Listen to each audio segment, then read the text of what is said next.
Hey, Coach Tony here. Monday the 15th, Martin Luther King Day. What a great man. Great man of God, great man of principle, and he wanted us all to be free. I want us to be free from anxiety, you and me forever. And that's my mission. And I'm going to talk to you a little bit about I've talked to you about the peace model, and now it's time to talk about the first pillar. The first pillar is silence. Okay. Now we've got the foundation of knowing that we want a positive anxiety mindset life. So how are we going to get that? And we got to talk about what it means to get into silence. And I wrote my blog today, and you can go take a look at that at uplifting365.com. Just go to my blogs, and this video is going to pop up there, but you can read more about some of the specifics. I give examples. I also give a way to take the silence pillar, which means to be still.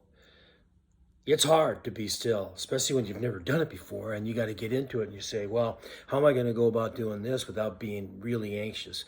Well, you're probably not going to get through without being anxious, but what you do is you say, okay, at the start of the start strategy is silence, is stopping, is being still, commencing with the all-powerful breathing at whatever level you choose to do it. I choose to do it really nice, deep count of 7 inhales and exhales, and then I start to get stillness, and I feel a little bit more calm. Well, with whatever help you need in other ways, with your doctor and your counselor and friends and family, whatever that is, you got to be able to eventually get on your own and be silent, because it's the start, as John Eldredge talks about, it's the start of the emotional resilience developing. When he talks about that in the Pause app, and I think that's on day 14, where he really gets into it, maybe day 10 and 11 up to day 14, really getting into this ability to be still and let your soul take a break. Let your soul breathe for a little bit. And once you start breathing, and your breathing is well within your soul, you're getting in touch with yourself and the things that are negative. I'll give you an example. This morning, I wake up and I'm staring at the ceiling, okay? When I first wake up, and I'm going, oh man. And then these negative thoughts the insecurities start to instantly come in. What are you doing with your time, and why? And who's that helping? How is that even relevant to anything? What are you going to do today? Are you going to, what are you going to accomplish? And you start doing that, and you go, whoa, man, wait a minute.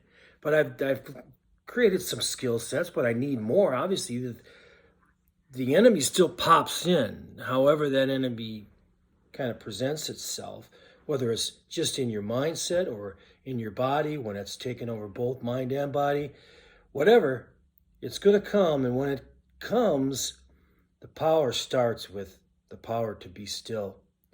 And from a gospel point of view, that's to be still and know that I am God. God is God, and he's got this. And then you're going to get it, and you're going to do something with it. Whatever that higher power consciousness you get to, you got to get to something. And it starts with tapping into your own soul and figuring out what you're going to do with your day. And then I'm reading this book, Atomic Steps.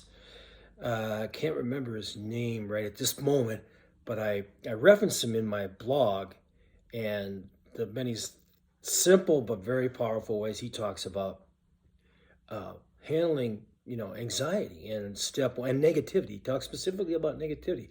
And it starts with kind of being still and knowing and attaching, and like John Eldredge says, naming those negative thoughts and giving them a name.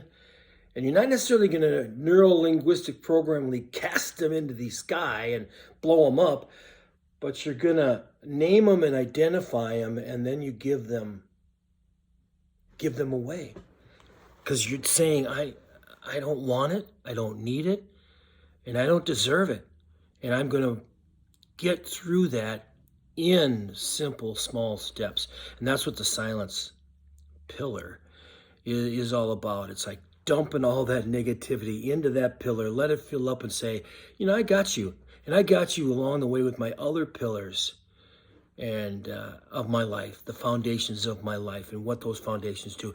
Now, that's an exercise in and of itself, is to figure out what you want to be the foundational compass of your life, because you have to have one in order to make the kinds of changes you want to make in your life. So let's be silent today.